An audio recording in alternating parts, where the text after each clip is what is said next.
Bonjour Morphée. Bonjour Bacchus. Bienvenue à Morphée Bacchus. Alors aujourd'hui, épisode 0 de la saison 1 de Morphée Bacchus. Alors laissez-moi vous expliquer le concept. Épisode 0, ça veut dire qu'aujourd'hui, tu as pris 0 demi-shooter de fort. 0 demi-shooter de fort et toi, tu as dormi 8 heures. Oui, il me manque 0 heure de sommeil. Et à chaque épisode, par la suite dans la saison, ça va dégénérer. Je vais perdre 1 heure de sommeil et tu vas prendre... Je vais prendre un demi-shooter de plus à chaque épisode pour un total de 9 épisodes. Considérant qu'aujourd'hui, c'est l'épisode 0, à la fin, au 9e épisode... Épisode 8, donc. Épisode 8, donc, je vais être à 4 shooters. Et moi, avec une magnifique nuit blanche dans le corps pour être... en bonne forme pour Yeah. le dernier épisode. Fait que ça va dégénérer avec le temps. Mais pour l'instant, on est à un épisode encore bien sobre. Et en fait, c'est parfait parce qu'aujourd'hui, on a un invité des plus sobres, Éole. Oui, bonjour. Ça va bien? Content d'être avec nous? Ah oui, super content. Écoutez, moi, quand j'ai appris que vous alliez faire ce podcast, j'étais tellement content. Là, je pense que ça va être magnifique. Merci, c'est gentil. Alors, Réol, donc toi, tu es le compositeur de notre outro et des musiques de transition de segment. Est-ce que tu veux nous parler un petit peu de ta musique? Oui, c'est ça. Donc, en fait, bon, c'est ça. On est amis depuis longtemps, puis l'idée du podcast, quand vous m'avez appris ça, j'étais comme « Oh mon Dieu, c'est magnifique! Si vous avez besoin de jingle, etc., ou de musique, je peux vous faire ça. » En plus, c'est vraiment rien, là. C'est comme des petits 30 secondes, etc. Jingle qu'on n'a pas encore entendu d'ailleurs. On a entendu l'outro qui est magnifique, là, comme tout ce que tu touches chez Éole. Mais... On a hâte d'entendre les musiques de transition. Oui, hâte de voir ça. Ça va être... c'est simple, c'est simple. Ben, pour toi, c'est simple, mais c'est pas donné à tout le monde. Ouais, non, ben, en tout cas, je veux pas dire, mais ce que je veux dire, c'est, en tout cas, ça me fait plaisir. C'est ce que je veux dire. Puis toi, tu fais ton propre site pour faire de la musique d'improvisation. Oui, c'est ça, oui. Bon, donc, moi, j'aime bien improviser, puis justement, c'est parfait. Tu sais, justement, quand il y a des opportunités comme ça avec le podcast, c'est là que c'est le fun, parce qu'on improvise des choses, ça se fait facilement. Puis justement, l'été passé, là, c'est l'occasion d'en parler, d'ailleurs. J'ai parti un petit projet. Je voulais apprendre à coder des sites web. Puis aussi, par le passé, j'ai improvisé beaucoup pour toutes sortes de personnes, des amis, des proches, pour des occasions spéciales, tout ça. Et puis, on m'a dit « Ah, tu devrais partager ça, c'est le fun, etc., etc. » Fait que je me suis dit « Ah, je vais faire une pierre deux coups. Je vais coder un site, puis je vais partager ça avec les gens. » Et puis, donc, j'ai fait ça. Et puis, d'ailleurs, en plus, j'ai essayé d'intégrer un concept un petit peu Mais ça, t'as un concept, là. T'aimes ça, les concepts, toi? Ouais, j'ai essayé d'intégrer un concept, le fun, qui est que, en fait, quand je faisais des extraits pour des gens, justement, puis donc, on a l'habitude de les écouter, en fait, parfois, on les écoutait sans connaissance du titre, sans connaissance de la description, une espèce d'écoute à l'aveugle, en fait. On fait juste écouter, puis bon, moi, c'est de l'impro, en fait, les extraits, là, je devrais peut-être préciser, mais c'est de l'impro. Puis... l'impro de piano, on s'entend. Ouais, piano, ouais, c'est ça. Je sais même pas si on l'a dit. T'as fait du piano, ça fait des années que tu fais du piano. Là, Ouais, ça fait longtemps. Donc, bref, impro piano, puis écouter sans savoir quoi que ce soit, juste écouter comme ça, puis après, se partager un peu nos impressions, notre interprétation, et puis là, c'est le fun, on se rend compte de choses intéressantes, etc., Et puis, en particulier, parce que quand j'improvise, en fait, une des façons par lesquelles je peux tirer de l'inspiration, souvent, c'est juste de m'imaginer des histoires. J'aime bien imaginer des histoires, puis essayer de traduire les histoires par la musique, etc., etc. Alors, c'est comme des petites histoires. Et puis, donc, c'est ça que j'ai fait sur ce site-là, c'est que je mets des extraits, donc, à chaque semaine, qui sont comme toutes des petites histoires. Et puis, l'idée, c'est qu'il y a une option pour, en fait, par défaut, les titres et la description que j'écris aussi pour chacun d'entre eux est cachée. Et donc, on peut les écouter sans rien savoir, sans avoir quelconque indication. Et puis là, ça nous permet de nous imaginer notre propre interprétation, notre propre récit un peu en écoutant. Puis ensuite, on peut tous le partager. Puis là, c'est le fun. On peut voir les interprétations des autres, puis là, voir les similitudes, les différences. Puis c'est vraiment quelque chose de... C'est des bons moments à partager. Donc, les auditeurs, ils peuvent écrire sur le site, eux, qu'est-ce qu'ils ont pensé que c'était le thème ou l'histoire derrière la musique. C'est une expérience intersubjective. Ah, c'est ça. Oui, que de mots. Mais oui, c'est ça. C'est ça. Écrire un petit récit. Donc, dans le fond, les gens peuvent écrire, donner un titre, le titre qu'ils pourraient imaginer pour cet extrait, puis la description, puis après, on peut voir toutes les descriptions. On peut comparer avec la description que les autres ont mis ou la tienne. Ouais, c'est ça. Puis la mienne est toujours là, ouais, c'est ça. Alors, on va avoir le lien de ton site internet dans la description. On va aussi lier la chaîne YouTube D'ailleurs, comment ça s'appelle ton site? Ah oui, on n'a même pas. Oui, Intales Music ou En Récit Musique en français. Donc, c'est ça. Si vous voulez trouver Intales Music, En Récit Musique, ça va être aussi dans la description. Et tu as aussi une chaîne YouTube pour cette expérience. Mais là, c'est plus pour l'écoute facile. C'est l'écoute facile. Il n'y a pas le concept. Là. C'est juste les musiques. Voilà. Moi, j'ai une question pour toi, Éole, parce que tu as dit que tu mettais une nouvelle composition chaque semaine. Est-ce que tu es très assidu? Est-ce que c'est dur d'être très assidu à chaque semaine? Ouais, ben, juste, en fait, de l'impro, ouais, c'est ça. Puis. C'est quoi l'impro, non? Déjà, est-ce que tu peux... En fait, oui, la composition, ça? c'est ça. Ben, tu sais, la composition, c'est quand on a écrit notre pièce à l'avance, etc. Puis, on la joue. Puis de l'impro, c'est quand on s'assoit, ben, en tout cas pour moi, c'est ma définition, en fait. C'est juste s'asseoir puis jouer ce qui nous passe par la tête au moment présent. Et puis, donc, voilà. C'est un peu... la meilleure façon par laquelle je pourrais l'expliquer, c'est un peu comme la différence entre écrire un texte et parler avec des gens. C'est quand on parle, c'est de l'improvisation pure. C'est, ben, on peut penser à l'avance ce qu'on va dire, mais en général, on fait juste dire ce qui nous passe par la tête. Ouais, oui, en fait, on ne devrait peut-être pas dire ça, là, mais disons, on est spontané. On est spontané. Alors qu'on pourrait écrire un discours, puis là, lire notre discours comme les politiciens, etc. Puis là, ça, ce serait de la composition. Okay, ça répond quand même pas à ma question. Est-ce que c'est dur de... Ouais, OK, oui. Donc, est-ce que c'est dur d'être assidu? Ben, bon, c'est que j'essaie d'en faire à l'avance. Puis, donc, au cas où il se passe quelque chose, donc j'en ai toujours un petit peu de réserve. Mais non, ça va parce que c'est ça, c'est de l'impro, donc je fais juste m'asseoir puis jouer puis on voit ce qui se passe. Puis, donc, voilà. C'est des pièces qui durent environ combien de temps d'habitude? Alors, c'est très court, c'est comme 3 minutes, 4 minutes, 5 minutes. OK. Des petits segments pop, là, 3 minutes, là, c'est... Ouais, c'est ça. Pop, mais c'est cool. Jazz, piano improvisé. Ben, ça ouais, jusqu'à 9 minutes, là, mais en tout cas, ça dépend. Justement, est-ce que tu as un genre plus affilié pour tes improvisations? Ben, en fait, c'est ça. Moi, à la base, bon, j'ai été formé classique, classique pop, bon. Puis ensuite, j'ai été en jazz. Fait que techniquement, je suis comme jazz, mais j'aime un peu tous les styles. J'essaie de mixer un peu tout ensemble. Parce qu'en vrai, c'est ça, c'est... tu sais, un style est un style, mais c'est juste une façon de parler. Puis après, on essaie de traduire notre imagination avec ce qui résonne le plus avec ce qu'on imagine. Donc, on utilise un peu tout, tu sais, puis on essaie de... on explore, et voilà. De toute façon, les gens, ils vont voir ton style, ils vont l'entendre dans l'épisode. Ouais, c'est ça, alors, ben là, ça va être un petit peu... c'est des tout petits extraits, là, jazz, je vous encourage à aller voir, c'est du bonbon. C'est un petit peu plus développé quand même là, que juste nos segments entre notre outro. Là. Mais c'est vraiment simple, c'est des trucs simples. Des trucs simples, là, moi je serais très très très loin d'être capable de faire ça. Là. Bon, y avait-il autre chose que vous vouliez rajouter, Bacchus et Hall?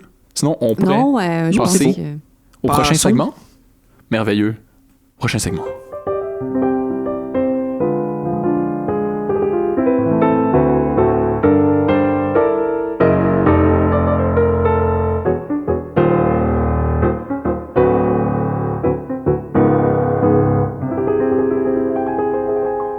Comme premier segment pour les épisodes de cette saison, on va parler de tests de personnalité cette saison. Exactement. Donc, à chaque épisode, on va parler d'un nouveau test en partant des plus sérieux vers ceux qui sont le plus flous et le moins scientifique possible, disons. Ouais, disons, on commence avec ceux qui sont plus connus, puis ceux qui sont plus sérieux, puis ça va dégénérer comme le reste, voilà. mettons, en avançant.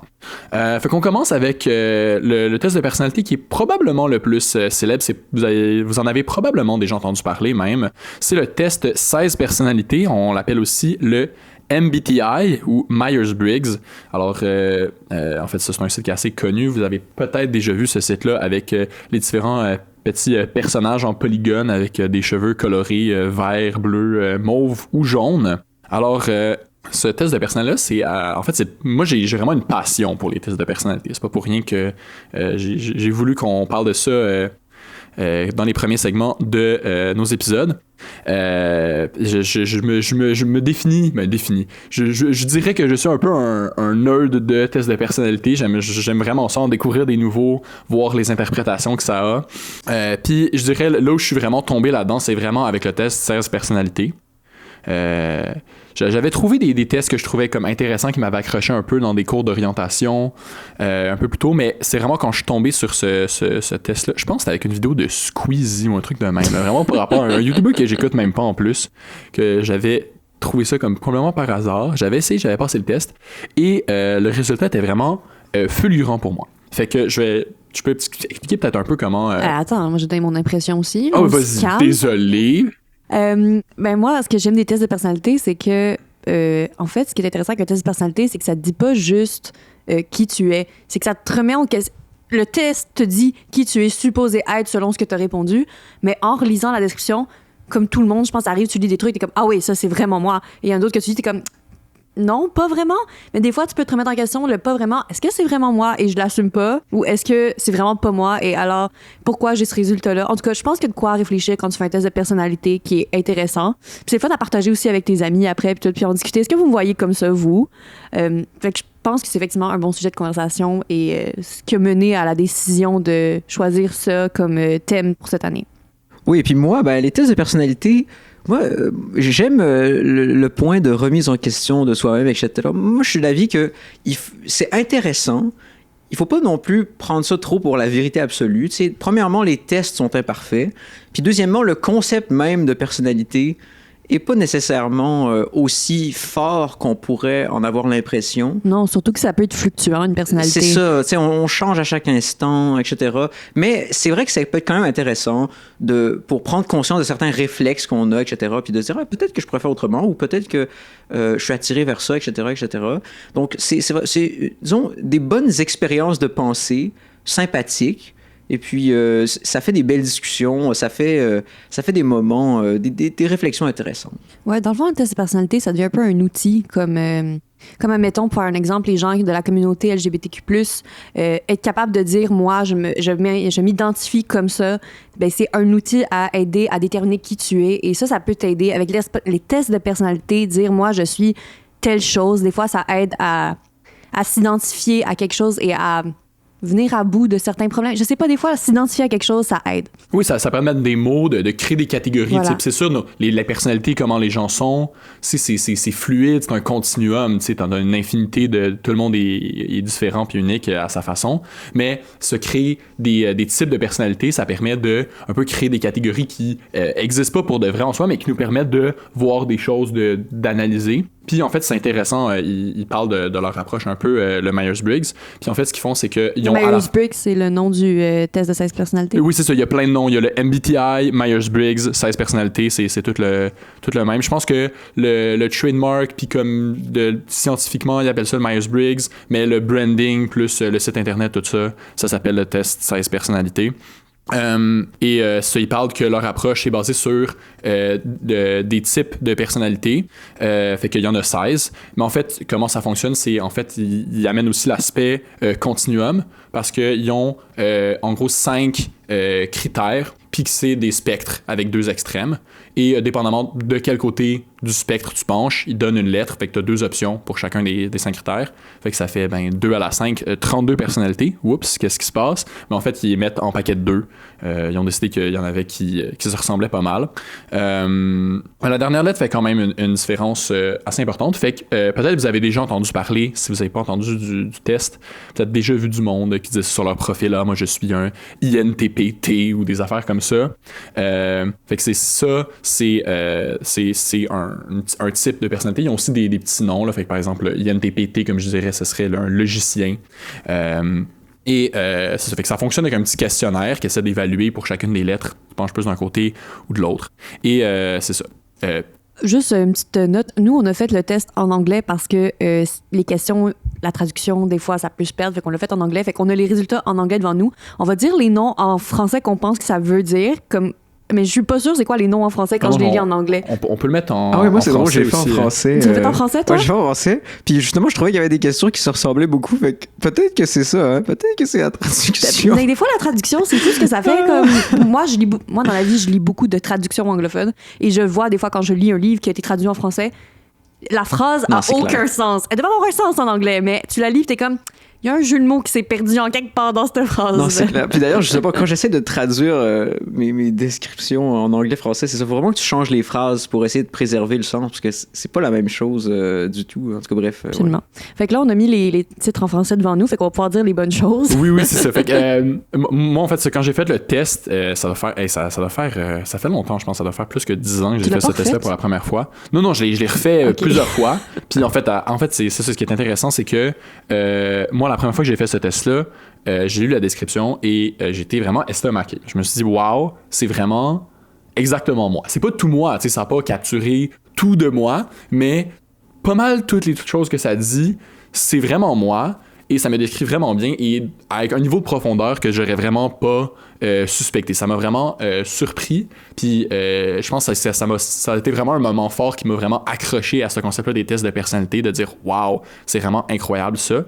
Est-ce que c'est parce que tu étais capable de t'identifier et mettre des mots sur comment et qui tu étais? Ben, non, je pense que j'étais capable de mettre des mots sur qui j'étais, sinon j'aurais pas été capable de lire la description qu'il y avait puis faire ah oui c'est 100% moi. T'sais, je pense que tu peux être pas capable de mettre des mots sur toi-même et lire quelque chose et dire justement voilà les mots qui me représentent. Oui, je suppose que ça se peut aussi, mais dans mon cas je pense j'avais quand même j'avais quand même déjà comme réfléchi à ça, tu sais, qui je suis. J'avais fait de l'introspection, tout ça, mais la description elle marchait. En bonne partie aussi avec des trucs que j'avais pensé. Il y avait des trucs, j'avoue, que je sais pas nécessairement là où j'étais allé. Là, je vais pas dire j'ai pensé à tout, je me connais à 100%. Évidemment, la remise en question, comme tu aimes si bien, Éole. Oui. Alors, ça, moi j'ai testé ENFPA, alors, en fait, qui est un inspirateur. Puis, en fait, on va peut-être voir après ça, après que vous ayez peut-être dit vos types, on pourrait peut-être parler un peu de chaque lettre, qu'est-ce que ça veut dire. Ben, moi aussi, je suis un inspirateur, mais je pense que je suis ENFPT. Je suis l'autre inspirateur. Ok, bon, on va peut-être pouvoir commencer par la dernière lettre. Dans ce cas, ça pourrait être un truc intéressant. La lettre qui ne compte pas pour les 16 personnalités. Puis, toi, Éole, qu'est-ce que... Ben, c'est ça. Moi, j'ai fait le test à 2 reprises à des moments différents. Juste pour, justement, tu sais, voir qu'est-ce que ça donnait, parce que ça change dans le temps, etc. Oui, il y a beaucoup de monde pour qui ça change dans le temps. Ça, c'est un truc qui est vraiment intéressant. Moi, j'avoue, j'ai fait le test plein de fois, puis à chaque fois, c'est la même chose. Mais il y a vraiment du monde pour qui ils vont faire le test, mais ça va être à un autre niveau. Ils peuvent faire le test 3 fois en 3 semaines, et ça va être 3 résultats, mais alors complètement différents. Ça, c'est un peu... peut-être un peu concerning. Ouais, c'est ça. Bon, moi, c'est sûr que les résultats sont quand même similaires. Bon, c'est 2 résultats différents, mais en gros, la différence vient du fait qu'il y a un des spectres qui est... sur lequel je suis assez 50-50. Oui. Donc là, ça a pivoté un petit peu plus bas ou plus haut, etc. Ça, c'est un autre truc qui est intéressant avec ça, avec la façon dont ça fonctionne. Fait qu'on va embarquer dans les spectres et les différentes lettres bientôt. Mais c'est ça, étant donné que chaque lettre, c'est comme un spectre qui peut aller de 0% à 100%. Mais si on est proche de 50-50, ben après ça, dire t'as 51%, la lettre qu'on t'assigne, c'est pas très solide. Là, on s'entend, là, c'est pas fort. Alors, qu'est-ce que t'as testé quoi récemment? Ben donc c'est ça. Donc la première fois que je l'ai fait, j'ai testé commandant. Commandant, ok. Ça, c'est définitivement un des... Attends, on va lire la description. Des dirigeants audacieux, imaginatifs et pleins de volonté qui trouvent toujours un moyen, 3 petits points, ou le créer. Ouais, fait que le commandant, c'est une madame sérieuse qui lève sa baguette, là, qui dirige. C'est définitivement une des personnalités dans les 16 qui a une réputation pour les gens qui connaissent le test. Mais tu sais, ce que je trouve drôle, c'est que, bon, tu lis des trucs dans les descriptions, c'est pour ça que je dis, la remise en question des tests de personnalité, c'est intéressant, mais faut pas non plus prendre ça pour la vérité absolue, parce que t'as des trucs, c'est comme... Il y a des trucs, c'est comme ah oui. Puis il y a d'autres trucs, c'est comme ah oui, vous êtes caractérisé par l'ambition et la recherche incessante du succès. C'est vraiment le plus loin. Bien sûr. Non, c'est tellement loin de toi, ça. Puis non, ça, c'est un autre truc qui est drôle avec le test. C'est que des fois le test, il déconne, mais vraiment, mais complètement. Là. Mais c'est parce qu'il y a des associations qui sont faites qui sont pas toujours vraies. Parce que là, commandant, je pense que c'est surtout par le côté analytique, etc. Mm-hmm. On va reparler bientôt. On en parlera. Ouais. Puis qu'est-ce que tu as testé la deuxième fois? L'autre fois, en fait, c'est ça. Donc tout est pareil, sauf le spectre... disons, pensée-émotion qui a shifté. Puis donc, ça m'a testé protagoniste la deuxième fois. Protagoniste, ENFJ, OK. qui... Qui est même pas dans la même. Ok, il y a 4 catégories ou 3. Il y a 3 Il y en a 4. Il y en a 4 catégories. 4 il y a couleurs, il y a les analystes, les diplomates, les sentinelles et les explorateurs. Fait que t'as changé de catégorie. Ouais, mais en vrai, Ouais. j'ai juste shifté d'un côté du 50 puis de l'autre côté du 50. Fait que c'est super proche. C'est juste à pas l'air, mais en fait, c'est censé être proche. Très intéressant. Très, très intéressant. Juste pour préciser pour les auditeurs qui seraient perdus, l'ordre comme du plus gros au plus petit qui englobe le plus, il y a les 4 catégories que je viens de nommer.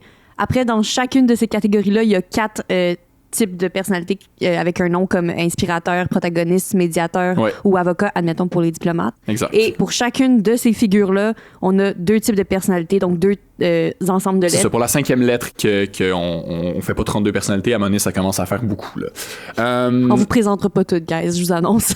Puis toi, t'as testé, d'ailleurs, pour la 5e lettre, t'as testé A ou T? J'ai testé A, moi. Ah, ok, intéressant.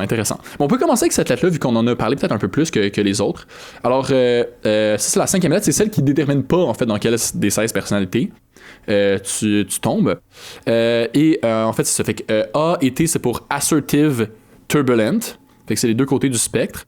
Fait que le A, c'est comme, c'est un peu le côté plus hippie, là. Tu sais, c'est comme, tout va bien, y a pas de problème, on est relax, pas de C'est stress. vrai que ça vous ressemble tous les deux. Non, mais c'est juste le fait de... Pour moi, c'est... Ne stressons pas avec ce qui est hors de notre contrôle. Mais absolument, j'aimerais me sentir comme ça. Mais c'est ça, c'est pas évident. Hein. En fait, c'est vraiment... c'est ça, c'est vraiment notre... Mais ça, je pense que c'est quelque chose de d'inné. Parce que même non, mais quand moi, t'es au j'ai de la courant misère aussi. Hein, Non, mais même quand t'es au courant de ton stress, genre, tu peux te dire, ah oui, je vais juste essayer de laisser aller, mais Ah non, c'est pas évident. C'est pas C'est évident. mécanisme, instinct de survie, etc. C'est ça. C'est l'esprit. C'est la maîtrise de l'esprit, c'est quelque Ouais. chose. Hein. C'est quelque chose. Non, c'est t'as quelque l'air chose. de parler en maître. Non, non. Puis de Moi, l'autre côté, on a le turbulent T. Puis ça, c'est... Ça, c'est moi. Ça, c'est... Ouais, ça, c'est plus du monde qui vont, disons... se confronter à eux-mêmes, être plus sensibles au stress, qui vont être plus perfectionnistes beaucoup, puis Mais je suis vraiment pas se pousser. perfectionniste. T'es pas Je suis perfectionniste? vraiment absolument pas perfectionniste. Est-ce que tu décrirais comme... Mais je suis sensible au stress. C'est sensible au stress. Mais est-ce que tu dirais comme quelqu'un, tu sais, high achieving, là, tu te mets des hauts standards quand même, non? C'est dur à répondre comme question parce que ça dépend des sphères de ma vie. OK. Il y a des sphères où je vais vraiment avoir des hauts standards et d'autres que, bah, comme je suis pas perfectionniste, comme quand je fais du dessin ou quand moi je fais beaucoup de couture aussi. Tu sais, en couture, il faut que tu sois très perfectionniste d'habitude parce que c'est beaucoup de la technique. Il faut que ça soit fait d'une certaine façon. Mais moi, je suis le genre de personne que si la couture est à l'intérieur, personne ne va la voir. On s'en calisse de quoi ça a l'air. Mais tu peux pas faire ça techniquement en couture. Mais tu vois, moi, j'ai créé mon propre critère de ce que j'appelle être un paresseux productif. Si personne s'en rend compte à part moi, on s'en fout. Ça, c'est l'efficacité, là. Faut Voilà. botcher quand on peut botcher, là. Exactement, mais ça correspond techniquement pas à ce que tu viens de décrire. Non, effectivement. Mais c'est là qu'on voit que ça dépend des circonstances. C'est comme tout, tu sais, ça dépend des circonstances. Puis chaque individu va être peut-être plus stressé pour certaines circonstances que d'autres, etc. Ouais, tu sais. c'est ça. Puis c'est pour ça Donc, qu'encore une fois, c'est un spectre, c'est un continuum. Puis c'est ça, au travail, moi, je suis plutôt high achieving. Je veux bien performer, je veux bien travailler, je veux... le travail, c'est important pour moi. Ça, je suis assez perfectionniste, puis je veux que ce soit fait de la bonne façon. Fait que c'est ça, ça dépend des sphères de la vie. Puis comme on disait, on va le redire 15 fois, là, mais à chaque fois que tu refais le test, ça se peut que tu aies un résultat différent. Ben, c'est pour ça que c'est drôle aussi. C'est vrai que c'est drôle. Dépendamment de ton humeur de la journée. Mais c'est vrai, pour moi, ça fait vraiment pas ça. Mais moi, je suis peut-être passé à un point où je lis les questions, puis je sais déjà ça C'est teste pour l'inconscient, quatre lettres. ouais. Fait que là, rendu là, tu sais, à mener, c'est biaisé, là. On n'est plus dans un La test... prophétie Non, autoréalisante. on n'est plus dans un test randomisé en double aveugle. Ouais, ça, c'est ça. OK, alors, première lettre de la catégorie, en fait, c'est le E. C'est E ou I. Ça, c'est pour, en fait, c'est probablement la paire la plus connue. Celle-là, c'est introversion versus extraversion. Fait que, est-ce que t'es Ça se introverti? dit-tu en sion? Moi, je connais juste être extraverti. Je savais pas qu'il y avait un nom. Oui, le concept, ça s'appelle l'introversion, l'extraversion. Puis une personne va être introvertie ou extravertie. Fait que ça, c'est le... Ben oui, les mots, ils sonnent mal, des fois, Bacchus, là. Mais, ouais, non, mais celle-là, c'est probablement la plus connue dans la gang. Mais je dirais, des fois, les gens n'ont pas l'idée qui est le plus utilisée dans des contextes plus où on analyse la personnalité, quand on en parle dans un contexte plus casual, on s'en sert pas exactement de la même façon. Souvent introverti, on dit c'est du monde qui sont plus peut-être refermés, puis du monde extraverti, c'est du monde qui vont être plus à l'aise d'aller voir les gens, tout ça. Puis il y a un peu de ça, mais c'est le truc qui est vraiment au cœur de introversion, extraversion. En fait, eux, ils appellent ça la catégorie de l'énergie. Fait que une bonne affaire, c'est quoi qui recharge tes batteries? C'est quoi qui t'énergise?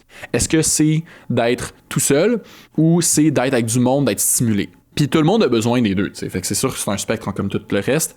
Tout le monde a besoin d'avoir des moments où t'es tout seul, des moments où t'es avec du monde. Mais il va y avoir du monde qui ont plus tendance à dire comme, OK, là, j'ai vraiment besoin de voir du monde pour que ça aille mieux, alors que d'autres mondes c'est comme plus non là, moi quand j'ai besoin de recharger ma batterie, faut que je m'enferme dans ma chambre puis y a personne qui vient me déranger. Toi, Eyal, t'as eu quoi comme pourcentage? J'ai l'impression que t'aurais plus introverti, mais Ouais, c'est étonnant. Moi, tu vois, j'ai eu 76% extraverti. 76. Ce qui est étonnant. Mais je pense que c'est parce que c'est les questions qui déterminent ça. Parce que, effectivement, moi, bon, supposons qu'on oublie le test puis que je réfléchis par introspection. Mm-hmm. Ça, c'est une utilisation vraiment intéressante du test aussi, de regarder les types. Une fois qu'on connaît ce que les lettres veulent dire, de se poser la question soi-même plutôt que de faire le test. Moi, je suis le genre de personne qui... En effet, j'ai besoin de moments tout seul, dans le silence, tout seul, à m'imaginer des choses, etc. Puis ça, c'est essentiel pour recharger mes batteries. Mais en même temps, c'est sûr que si je vois jamais personne, c'est pas l'idéal non plus. Donc, je me serais attendu à quelque chose d'un peu plus équilibré. Peut-être même qui penche vers l'introverti, parce que c'est quand même... les moments tout seul, je pense que ça recharge davantage mes batteries que les moments en groupe. Sauf que je pense que ce qui détermine beaucoup ça, c'est qu'il y a beaucoup de questions qui portent sur... es-tu à l'aise dans un groupe? Est-ce que tu aimes aller vers les gens? Est-ce que tu aimes le dialogue? Est-ce que tu aimes la discussion, etc.? C'est vrai que les questions introverties, extraverties sont pas sur l'énergie que nous apportent les gens. Ils sont sur l'image qu'on se fait habituellement. Ou du moins sur l'enthousiasme qu'on a à passer des moments avec d'autres. Puis ça, évidemment, si on voit ça comme ça, oui, 67%, 100%. Quand je peux passer avec des moments avec des gens, pour moi, c'est comme un cadeau. C'est un cadeau de la vie. Là. C'est magnifique là, de pouvoir vivre des moments avec d'autres personnes sympathiques. Mais bon, donc c'est ça. Il y a plusieurs spectres de définition. Puis c'est intéressant de réfléchir sur différents spectres. Donc, on a l'enthousiasme à passer des moments, on a les batteries, puis bon, voilà. Oui, c'est ça. Puis c'est pas parce que t'es introverti que t'aimes pas voir du monde. En fait, souvent, ça fait du bien de voir du monde, c'est souvent. Mais les personnes introverties qui aiment ça voir du monde, ils vont plus avoir tendance à dire j'aime ça voir du monde, mais aujourd'hui, je suis fatigué. Aujourd'hui, je suis fatigué, ou après comme 4 heures à voir du monde, là, j'ai vraiment besoin d'un break. Alors qu'une personne qui est vraiment très extravertie, moi j'ai vraiment fait un gros shift là-dedans. Moi, quand j'étais vraiment plus jeune, j'étais vraiment introverti. Puis il y a vraiment un moment, fin du primaire, début du secondaire, je suis devenu vraiment extraverti. Maintenant, là, moi, je suis la personne qu'il faut la sacrer dehors au party. Là. Sinon, il reste là jusqu'à 6 heures du matin. Mais c'est vrai qu'à chaque fois qu'on se voit morpher, j'ai l'impression que ça te fait du bien. Comme... Puis quand t'es avec des gens, j'ai l'impression que ça te fait du bien. Ça me nourrit. Là. Quand la pandémie, le confinement, là, j'étais comme une plante dans le désert. Là, ça allait pas bien. Là. Ce qui peut être moins difficile pour une personne introvertie, même si pas voir du monde à la longue ou voir trop de monde, il faut avoir d'espace pour comme respirer à la longue, dans les deux extrêmes, ça va faire du mal à n'importe qui. Ça, c'est sûr. Chercher l'équilibre. Ouais. Moi, je suis très... quand tu regardes mon test, tu le vois, je suis à 60% extraverti. Et je me sens vraiment sur la limite. C'est que ça va vraiment dépendre. Il y a des fois où je vais vraiment me ressourcer avec d'autres gens. Il y a des fois que ça va vraiment être tout seul. Ça dépend. C'est dur pour moi de dire si je suis extraverti ou introverti. Quand les gens me posent cette question-là, je suis tout le temps comme les deux. Ça dépend. Ouais. Comme les deux, vous avez l'air d'en avoir un en tête quand même plus. Je pourrais pas dire. Les deux m'apportent une énergie. En fait, c'est que les deux apportent une énergie différente. Mais les deux sont très importantes. Ouais, clairement. Un autre truc qui peut être intéressant pour les distinguer, un autre petit truc, c'est par rapport au stimulus, pas nécessairement social, mais vraiment juste au stimulus en général.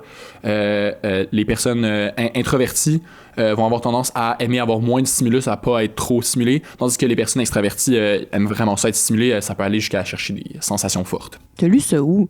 Là, si on regarde les ressources sur le site, j'ai jamais entendu ça, moi. Mais t'as d'autres affaires qui parlent d'introversion et d'extraversion. Si vous faites vos recherches, c'est ça. J'ai vu ça dans mes rêves, je suis morphé. Mais tu peux être introverti et comme aimer ça être full stimulé. Genre moi quand je suis tout seul pour me ressourcer, ben peut-être que parce que je suis extravertie, mais quand je suis seule pour me ressourcer, c'est que je vais, admettons, faut que je fasse mon ménage tout seul, ben pour me motiver, ben je vais me mettre de la musique à fond puis me boire une demi-bouteille de vin, tu sais. Ouais. Mais c'est des trucs qui ont des corrélations qu'ils ont observées.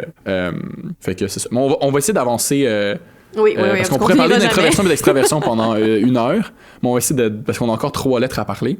Fait que la deuxième lettre dont il parle, d'ailleurs, si vous êtes intéressé d'aller voir ces trucs-là, si vous allez sur le site de 16 personnalités en anglais, seulement en anglais, il y a un onglet qui s'appelle ressources, puis là-dedans, il y a leur framework où ils expliquent un peu tous ces trucs-là. Excuse-moi de t'interrompre, mais en fait, on a mis dans la description aussi le lien pour le test des 16 personnalités en anglais, donc vous aurez accès à cette page si vous cherchez un petit peu. C'est ça, on l'a mis dans le futur, mais on en parle au passé, parce que pour Hmm. vous, c'est dans le passé. J'ai dit au passé, mais non, mais je parle au présent parce que Non, on mais l'écoute en présent. Oui, c'est ça, mais on l'a mis dans le passé des gens qui nous écoutent, mais dans le futur de nous. Ouais, c'est ça. C'est La voyage dans le temporalité, temps, Oui, c'est ça, pour nous, c'est le futur, mais pour vous, c'est le présent. Ah, exact. c'est la magie du podcast. C'est la magie. C'est la magie.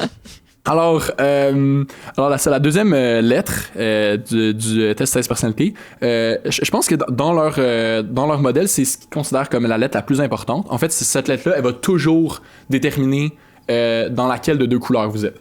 Fait que si vous changez cette lettre-là, c'est sûr que vous changez de couleur. Fait que pour ça, c'est peut-être la lettre la plus importante, effectivement. Puis ils appellent ça la lettre de l'esprit. Alors, ça va être S ou N. Alors les personnes qui sont une personnalité S, les personnes observant, c'est du monde qui sont plus terre à terre, pratiques, sont vraiment là dans le moment présent, regarder les choses qui sont devant eux, devant elles, plus dans le pragmatique. Je lis aussi, ils disent avec des habitudes fortes. Tandis que les personnes qui sont N ou intuitifs, ils vont avoir plus d'imagination, être ouverts à des nouvelles idées, aimer ça, l'abstraction, être curieux. Alors, c'est ça. Fait que ça, c'est quand même une façon différente d'approcher le monde, en fait, vraiment. Et j'aimerais ça savoir, c'est quoi ton pourcentage que tu as obtenu pour cette partie? Ouais, ben moi, on l'a peut-être un peu plus logique. 85% intuitif. 85? Moi, je suis pas surpris. Même si ça aurait été plus, j'aurais pas été surpris non plus. Ouais, c'est ça. Tu sais, c'est comme... Ça veut pas dire que je suis pas observateur, parce que bon, on espère, là, parce que si on n'observe rien, ça va peut-être un peu... Oui, c'est ça. mais ouais, j'aime beaucoup l'imagination, j'aime les histoires, ça va avec le côté musique, impro, puis bon, l'abstraction, j'aime beaucoup ça, là. C'est vrai que t'aimes l'abstrait. T'aimes parler de concepts abstraits. On aime l'abstraction, Mais c'est le fun. Je pense que les gens qui aiment les maths aiment faut que t'aimes l'abstrait. Surtout quand tu fais des maths très avancées comme toi tu fais. T'étudies en ingénierie physique, X, Y, Z. Je sais pas exactement c'est quoi ton programme, mais je sais que tu fais des maths avancées. Je pense que pour aimer les maths avancées, il faut que tu sois capable d'aimer l'abstrait. Parce que pour moi, justement, quand j'y pense, je comprends que dalle. Et je pense que c'est parce que j'ai de la misère à laisser aller l'abstrait. Ouais, c'est ça. Les maths, c'est ça, c'est vraiment... quand on est capable de relier... Moi c'est le côté que tu peux relier à des situations imaginatives ou à des concepts imaginatifs abstraits que tu peux relier ensuite, etc. Il y a quelque chose de beau là-dedans, il y a quelque chose de vraiment beau, puis... ouais, c'est ça. Ouais. Sans commentaire. Bref, tout était dit. Tout ça, voilà. Toi, Moi, oui, Bacchus. oui. Alors, oui, toi, parce que moi et Eol, on est vraiment intuitifs. Moi aussi, j'aime ça, faire des maths, faire de la philo avec Eol, tout la ça. philo, c'est magnifique. Mais toi, je pense que c'est plus conflictuel, là, cette lettre-là, pour toi, j'ai l'impression, un peu. Moi, je suis à 57% intuitif quand même. OK. Fait que je suis quand même plus de votre côté. Est-ce que tu te reconnais là-dedans? Parce que tu dis que les maths, l'abstraction, t'as de la misère avec ça, mais en même temps, est-ce que tu es d'accord avec ça? Parce que, tu sais, par exemple, Eol, tout à l'heure, il disait pour introversion, extraversion, je suis pas tant d'accord avec le résultat du test, même si je peux comprendre avec les questions qu'il posait. Toi, comment tu te positionnes par rapport à ça? Je trouve que je suis placée exactement où je devrais être. C'est-à-dire 57%. Ouais. 57% intuitif. Je suis proche du milieu, c'est que j'ai besoin de trucs de routinier quand même, mais en général, je suis quelqu'un... En fait, mon intuitif, c'est plus comme prendre... c'est vraiment l'intuitif... décisionnel, la définition dans le dictionnaire, je suis intuitive, je vais prendre des décisions sur un feeling. Fait Fait que j'ai un côté abstrait, certainement, mais pas dans la même fa- Je sais que vous aimez la philo et tout. Moi, la philo, j'aime ça jusqu'à un certain point. À un moment donné, quand on s'obstine juste pour s'obstiner, là, Mais j'ai on aucun s'obstine plaisir. jamais en philo, on discute. Non, non, non, non, non, non, je vous ai entendu parler. Vous Non. vous obstinez des fois. Quoi? Non, Non, jamais, jamais. Ce Non, sont non. les sophistes qui s'obstinent. Jamais. Outrage, ignominie. Non, non, non. Voyons. Non, mais toi, c'est vrai que tu t'obstines pas Non, tellement, moi, je m'obstine Éole, pas. mais moi, j'ai entendu Morphée s'obstiner Bon, en ok. philo, donc C'est vrai que je m'obstine. Des fois. Je vais être honnête, ça m'arrive d'être un peu sophiste. oui, absolument. Oh mon Je Dieu. témoigne, je témoigne. Oh mon Dieu. Bon, et on parlait de maths, ça va peut-être revenir plus tard dans l'épisode, on va voir peut-être, qui sait. You, des maths. Ouais, il y a des petits shortcuts, il y a des petits. Il y a du foreshadowing qui se fait. Ensuite, hein. troisième lettre, celle qui, Éole, pour toi, a changé entre les deux tests. Ah oui, oui, oui, oui, c'est ça. Alors, donc, il appelle ça la nature. Alors, c'est T versus F, thinking versus feeling. Alors, on est dans l'esprit versus le cœur, le mental versus l'émotionnel. Alors, comment ils décrivent ça, c'est ça. Fait que c'est ça là, intuitivement, je pense que c'est quelque chose qui revient beaucoup, genre dans les histoires qu'on se raconte. Là, si on voit ça on regarde des films, on lit des livres, c'est genre quelque chose qui revient beaucoup dans la façon dont on caractérise des personnages. Fait que le type de personnage qui est plus dans analytique, qui priorise d'être efficace, de choisir le choix optimal, d'analyser les trucs de C'est façon les gens qui, ça, c'est rationnelle, les gens qui logique. font des listes pour ou contre. Moi, je comprends pas ça. Moi, c'est au feeling, 100%. Fait que les gens qui. J'ai l'impression que. T'es contre les listes pour ou Je contre? suis contre les listes pour ou contre. Parce que à chaque fois que j'en fais une, je me sens stupide, premièrement. Et deuxièmement, je regarde, puis là, ça me donnait un résultat, je suis comme. Ouais, mais je file plus l'autre. Fait que j'ai y aller avec l'autre. Fait que pour moi, ça sert à rien, tu vois. Fait que les gens qui font des listes pour ou contre, c'est des gens qui sont plus thinking. C'est quoi en français? Comment ils s'appellent ça? Je sais pas Penser. comment. C'est penser. Ok, parfait. Penser, Fait que bon. les gens qui sont pensés, c'est des gens qui font des listes pour ou contre et qui s'y tiennent. Et les gens feeling, c'est des gens qui font la liste pour ou contre, qui regardent le résultat, puis sont comme, nah, fuck that, je vais faire l'autre chose. c'est là qu'on voit ton côté intuitif. Oui, Voilà. absolument. C'est- Voilà. Fait que les tétros, au final, on a testé F aussi. Puis F, c'est ça. F, c'est feeling. Fait que ça, c'est du monde plus de l'autre côté, donc qui vont plus être dans l'expression des émotions, plus écouter comment leur ressenti, en fait, par rapport plus que nécessairement juste d'aller dans la logique. Ce qui peut amener à prendre des décisions, en fait, qui sont vraiment basées plus sur créer un commun accord, mais prendre des décisions qui sont vraiment pas optimales, des trucs qui sont pas efficaces. Juste pour pas créer de conflit, tu sais. Fait que c'est comme ça, une des questions qui revient vraiment beaucoup dans le test pour différencier ces trucs-là, c'est est-ce que, là je devrais peut-être pas vous dire ça, peut-être si vous prenez le test, là, vous allez voir les questions, vous allez savoir. Aïe, aïe, aïe. Honnêtement, Aïe, si aïe, vous aïe. voulez faire le test, faites le test avant de nous écouter parler. Venez écouter le podcast après. Mettez pause maintenant, faites le test. Oui, revenez. c'est Allez-y, ça. allez-y, on vous attend. C'est bon, vous êtes partis, là? Oui, c'est ça. Et les questions qui reviennent beaucoup pour tester sur cet aspect-là, c'est beaucoup est-ce que vous êtes prête à faire des compromis avec quelqu'un qui n'a pas raison? Mettons quelqu'un, est-ce que vous êtes prête à prendre une décision qui n'est pas optimale pour pas faire de chicane? Fait que ça, c'est une question qui revient beaucoup pour différencier. Ça, c'est pour feeling, les gens qui sont prêts à faire ça. Oui, c'est ça, les gens qui sont prêts à dire OK, c'est pas grave, on prend une affaire qui est pas optimale, on dit quelque chose qui est pas vrai. Pour que tout le monde soit content. Moi, je Pour fais que tout ça. le monde soit content. T'sais. Genre, quelqu'un dit quelque chose qui est clairement faux, mais tu dis rien parce que tu veux pas faire de chicane. Ça aussi, c'est le genre de questions qu'ils mettent. Fait que c'est ça. Je dis pas rien parce que je peux faire de chicane. Je dis rien parce que I don't care enough. Souvent, Oui, c'est ça. je tiens pas à avoir raison. Je sais que j'ai raison, j'ai pas besoin de te le prouver. Ah. Fait que c'est chill. Encore une fois, le test n'est pas parfait pour aller évaluer ça, mais c'est beaucoup avec des questions qui ressemblent à ça qui vont évaluer ce genre de truc-là. Fait que c'est ça Et l'idée toi, un peu. Éole, t'étais plus le thinking qui était pensé Ben finalement. donc, non, Mais c'est ça. c'était Donc- proche de 50-50. Non, donc, c'est parce que ça. fait- Alors, la première fois que j'ai fait, ça m'a dit que j'étais plus pensé, donc 64% pensé. Puis ensuite, la deuxième fois. Quand même 64. Quand Non, même non, pas, mais attends, pas- parce que à la deuxième fois, ça m'a dit 57% sentiment. Fait que tu vois. Ok. Ok, fait que t'es proche du milieu. Fait que c'est vraiment. C'est 50-50. C'est drôle, là. j'aurais plus pensé que t'étais vraiment pensé. Ouais, mais l'affaire, c'est que. Ça va encore avec. Ouais, mais. Moi, ma philosophie sur la question, c'est Oh, bon, on c'est parle que. encore de Tu philo. sais, quand on distingue le rationnel et l'émotionnel, oui, mais les deux vont ensemble parce que le rationnel qui ne prend pas en compte l'émotionnel, c'est pas rationnel parce que l'émotionnel existe. Puis l'émotionnel sans le rationnel, ben, Donc, le rationnel existe l'émotionnel, aussi, c'est une variable essentielle dans le modèle rationnel d'analyse logique. Entre autres. Mais aussi, c'est que c'est dans notre nature d'être poussé par l'émotion. Tu sais, si on n'avait pas d'émotion, Écoute, tout c'est pas pour serait rien que ça égal. s'appelle nature, hein. Tout y aurait, exact, c'est ça. Il n'y aurait aucune préférence pour quoi que ce soit. Tu sais, pourquoi chercher à être heureux? Pourquoi ce serait tout serait... Bref. On va enchaîner. Alors, notre dernière lettre, c'est ce qu'on appelle la tactique. Alors, ça, c'est la lettre J ou P. Alors, moi, je suis très P. P, c'est prospecting. Qui est quoi en français, Éole? Tactique? Oui. Non, prospection. Non. Prospection. Prospection. Ouais, prospection. Prospection. Évidemment. Prospecting, Et l'inverse, prospection. et l'inverse, c'est tactique. C'est jugement. Et l'inverse, c'est jugement. Ah, Ouais, c'est jugement, judging, ok. ouais. Puis Alors, tactique, c'est J, le nom, judging, P, prospection.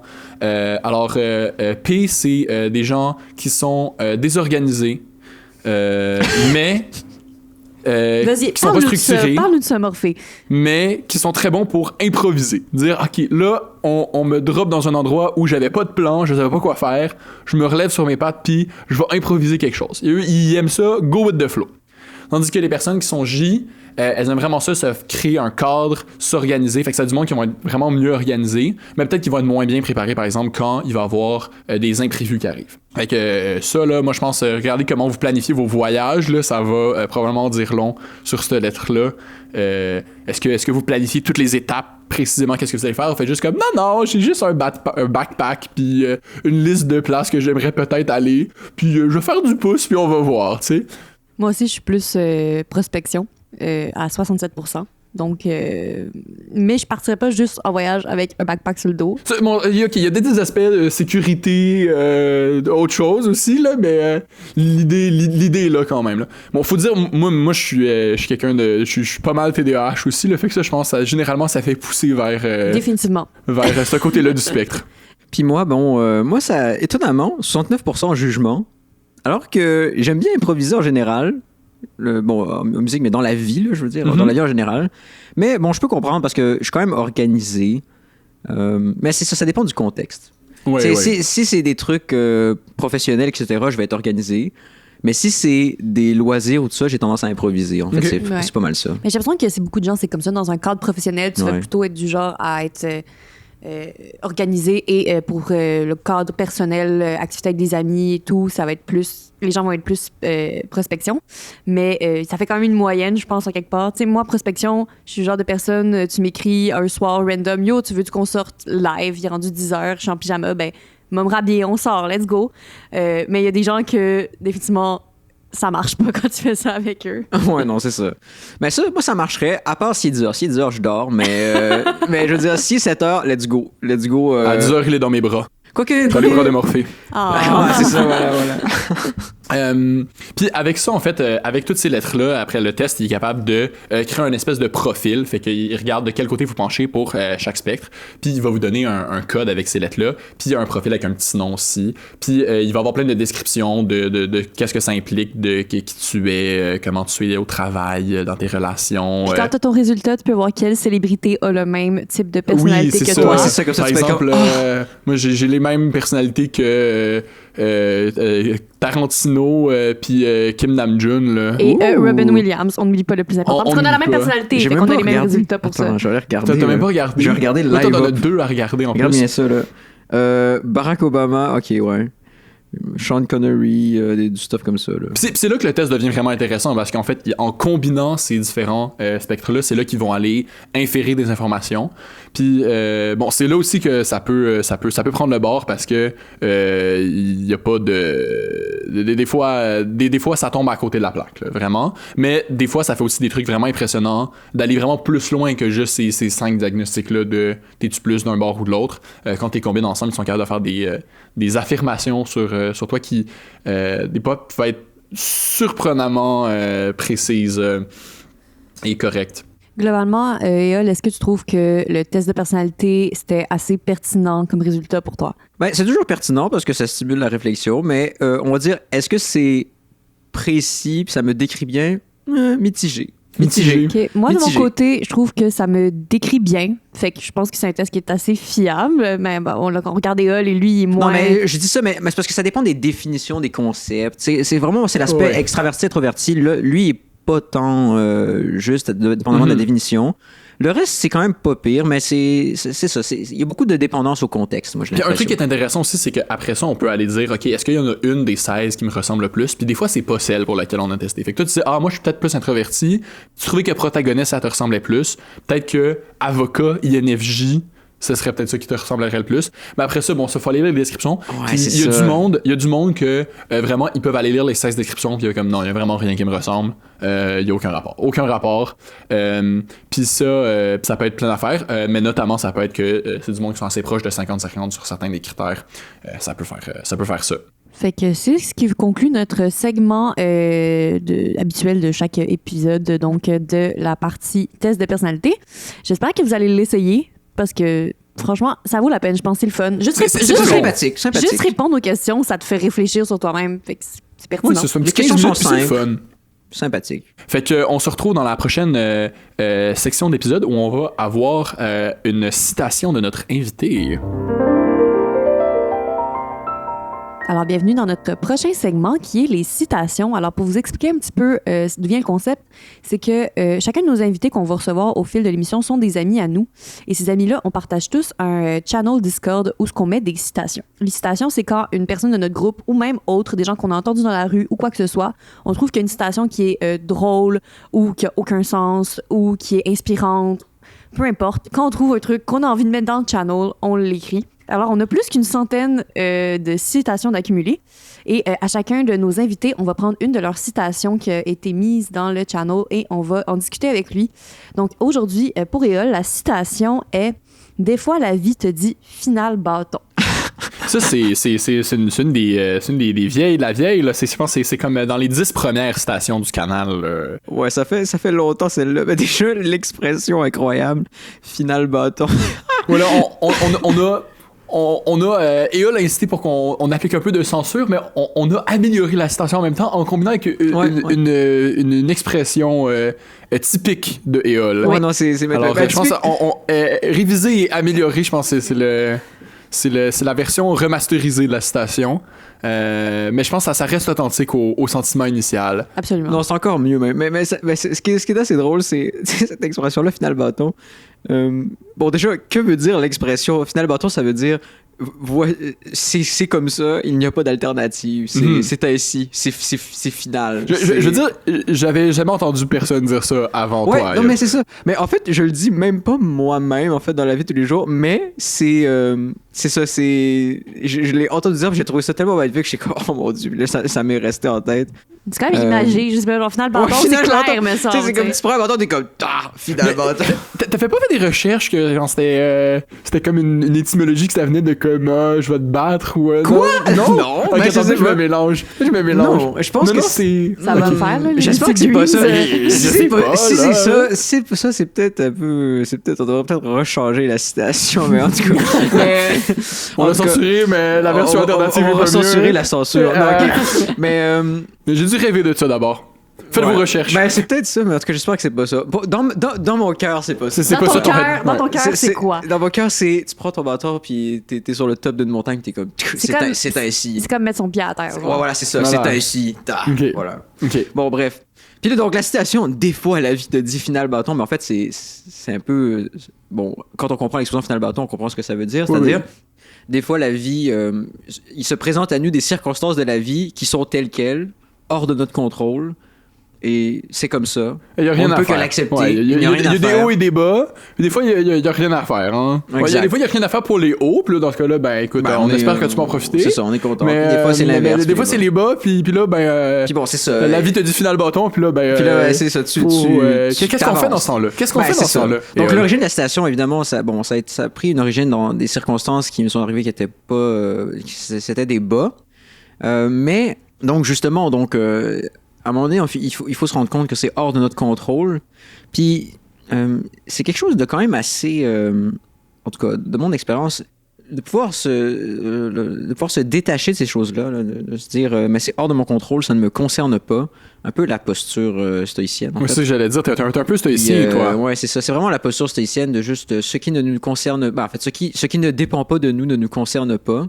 Concentrons-nous sur ce qui nous concerne, parce que le reste est inutile.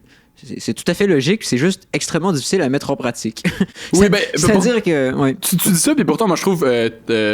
en fait, de l'extérieur, t'as l'air de quelqu'un qui l'applique de façon... Ouais. Après ça, bon, faut être prudent avec ce genre d'affirmation-là. Là, des fois, les gens, ils ont l'air d'être corrects, mais à l'intérieur, ça va pas bien. Non, mais c'est ça. mais j'ai l'impression, même quand je te parle plus de comment ça va dans la vie, que des fois, t'arrives à passer à travers des situations qui sont quand même difficiles avec beaucoup de sérénité. Je trouve ça impressionnant, des fois. Ah bah c'est gentil, merci. J'essaye, on essaye, mais c'est vraiment... c'est tout ce qu'on peut faire, c'est essayer de faire de notre mieux. C'est un peu... ça revient toujours à des choses simples. Hein. C'est vraiment... On essaie juste de faire de notre mieux. Puis les choses qui sont hors de notre contrôle, ben... dans le fond, c'est hors de notre contrôle. Tout ce qu'on peut faire, c'est... tout ce qui importe, en fait, c'est ce qu'on choisit de faire au moment présent, ce qu'on choisit de penser. Puis c'est comme ça que j'essaie de voir, même si... je suis pas tout le temps. En tout cas, c'est ça. C'est la maîtrise de l'esprit. En tout cas, faut essayer. On essaye tant qu'on peut. Puis Mais voilà. c'est pas un truc facile comme, admettons, un moment final bâton, un truc qui arrive souvent, c'est tu t'en vas vers une voie, puis quelque chose qui fait que tu peux pas continuer dans cette voie-là, et il faut que tu changes. Puis ça, c'est difficile. Il y a personne jamais qui va me dire que c'est facile. C'est pas nécessairement pour... Un deuil, dans le fond. Ouais, c'est quasiment un deuil. Puis ça, souvent, c'est pas toujours pour le pire. Des fois, c'est vraiment pour le mieux. Tu le sais pas sur le coup, mais c'est quand même un deuil d'une décision que tu décides, ou le deuil d'une personne, ou c'est un deuil de quelque chose. Et je vois pas comment ça peut être facile de décider. Même si tu dis « je veux penser comme ça », je vois pas comment tu peux subitement changer le point de vue. Ben c'est ça. C'est quand on se dit « je veux faire ça », c'est comme si on n'était pas détaché, alors ça devient extrêmement difficile. Parce que moi, de mon expérience, l'idée, c'est vraiment à l'inverse, c'est de se dire non, mais en fait, je ne veux rien. Les choses sont telles quelles. C'est tout. C'est pas besoin d'aller chercher quoi que ce soit. En fait, ça dépend des circonstances. Là, mais se détacher plutôt que de chercher à aller vers, juste se détacher. Des fois, ça aide, mais bon, ça dépend des circonstances. Oui, mais on tourne beaucoup autour du sujet, puis tu l'avais mentionné, le contrôle de l'esprit, ultimement, c'est à ça que ça revient de dire. Parce c'est facile de dire je me détache, mais être vraiment détaché, c'est pas aussi simple que de décider de mettre un chandail de telle couleur le matin. C'est comme un état vers lequel il faut progresser. La question, c'est est-ce que les émotions peuvent vraiment être une décision? Oui, puis c'est ça. Puis je pense qu'on a des parallèles avec... Non, c'est ça. Je pense que les émotions, c'est... Comment dire? On peut pas décider quelles sont nos émotions. Les émotions existent, mais on peut... disons, il y a certaines émotions qu'on galvanise ou qu'on crée de par l'esprit. Par exemple, s'il arrive une circonstance déplaisante, je sais pas, on peut choisir ce à quoi on pense. Donc, on peut choisir de focaliser notre attention sans cesse sur cette circonstance-là. Puis là, on va galvaniser les émotions, on va dire, désagréables associées. Puis on va toujours rester coincé dessus. Ou on peut essayer d'essayer de se détacher puis de se dire c'est tel quel. Puis on essaye de... En fait, on ne fait rien de juste comme, on essaye de continuer à faire ce qu'on pense qu'on doit faire, etc. Puis on verra ce qui va se passer à l'avenir, etc.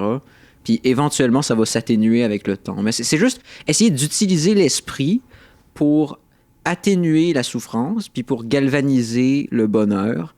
Vraiment juste utiliser l'esprit comme un outil utile plutôt que comme quelque chose qui nous nuit, qui est comme extrêmement le travail d'une vie. Je comprends, mais je pense qu'il y a plusieurs spécialistes qui pourraient être pas d'accord avec ce que tu dis parce qu'il y a beaucoup d'études qui montrent que pour être capable de passer par-dessus une émotion, il faut la vivre avant d'être capable de passer par-dessus. Comment t'en parles? J'ai l'impression que c'est plutôt essayer de la bloquer pour vivre tout de suite une autre émotion. Je sais pas à quel point est-ce que j'ai bien compris ce que t'expliquais. Non, c'est vraiment pas ça. Parce que c'est ça, c'est à partir du moment où tu essayes de bloquer une émotion, c'est sûr, tu vas probablement la galvaniser, en fait. Tu vas probablement la galvaniser parce que comme tu dis, tu vas vouloir qu'elle n'existe pas, sauf qu'elle existe.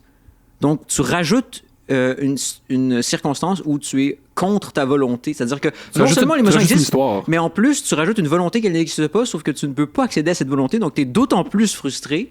Donc, c'est un autre final bâton. Fait que c'est comme... c'est le double final bâton. Mais donc... moi, qu'est-ce que j'en sais? Mais en fait, de mon expérience, l'idée, c'est... il faut accepter son émotion, mais il y a des moments où on sait qu'on a le choix de... On sent qu'on a le choix de rebondir vers quelque chose du passé ou de continuer vers l'avant. C'est là qu'il faut faire le choix de bifurquer vers ce qu'on sent qui va être sain pour nous, tu sais. Parce que des fois, c'est tentant de rester en spirale dans les choses. C'est vrai. C'est ça qu'il faut pas faire. Il faut prendre la décision, quand on sent qu'on peut le faire, d'aller vers ce qui est sain pour nous, même si on peut pas toujours ressentir les bienfaits tout de suite. Il faut... parce que si on a du contrôle là-dessus, les histoires qu'on décide de se raconter à soi-même, dans le fond... Ouais. On n'a pas du contrôle sur nos émotions, mais on a du contrôle sur quand on prend ces émotions-là, qu'est-ce que ça veut dire, comment on les interprète. Exact. Ça, on a un contrôle là-dessus, puis on a le droit de penser ce qu'on veut à quelque part, là, puis ça a l'air bizarre à dire, mais on a le droit de changer comment on pense. Puis c'est dur des fois, parce que des fois, on est comme attaché à une histoire qu'on s'est faite. Puis là, des fois, c'est vraiment un espèce de truc de fierté interne, de dire non, mais je pensais de même. Fait que changer la façon dont on pense, c'est comme accepter que mais peut-être que c'est pas si solide que ça l'histoire que je me racontais, peut-être j'avais pas vraiment raison, puis c'est pas une question de qui a raison à quelque part. Puis en tout cas, moi je trouve ça drôle, on voit vraiment un peu ton corps d'analyse que j'aime beaucoup de quand on parlait tout à l'heure de la dichotomie thinking versus feeling, d'utiliser les émotions, puis d'être capable d'avoir une analyse, puis d'aller chercher de la précision avec ça. Évidemment, comme tu disais, Bacchus, ça peut être une pente glissante de ça. Puis des fois, c'est bon de se ramener au corps aussi, de juste se dire okay, comment je me sens comme physiquement dans le moment, en ce moment, pas partir raconter des histoires sur les histoires qu'on se raconte, que les histoires qu'on se raconte. Là, ça, on peut aller loin avec ça, là, ça finit plus. Mais c'est ça, c'est le fun en même temps quand on fait ça, quand on fait attention de ne pas partir trop loin, d'être capable d'aller chercher de la précision avec l'analyse. Il y a tout un monde à l'intérieur. Ouais. En fait, je pense que quand la vie te dit final bâton, le plus dur à faire, c'est compléter un deuil et d'accepter que tu peux changer. Du moment que tu acceptes que ça marche pas, je pense que changer tes émotions, c'est à ce moment-là que ça devient plus facile. Parce que tant que tu vis tant que tu n'acceptes pas que c'est terminé, je pense que tu peux pas passer à autre chose. Je sais pas ce que t'en penses. Ouais, mais c'est vraiment... C'est ça, c'est lié au deuil, etc. Mais ça revient toujours à exact. C'est vraiment l'interprétation et la réalité, c'est d'abord accepter que la réalité existe parce que la réalité existe. C'est, voilà, les choses sont telles quelles. Puis ensuite, on a quand même le choix, on choisit ce qu'on fait, puis on choisit ce qu'on pense. C'est tout ce qui nous concerne. Donc, choisissons du mieux qu'on peut. C'est un peu bateau parce que c'est comme évident, mais oui, donc c'est ça. Donc c'est juste choisissons d'interpréter les choses de la façon qui va, d'une façon qui nous aidera le plus, qui va être la plus saine possible.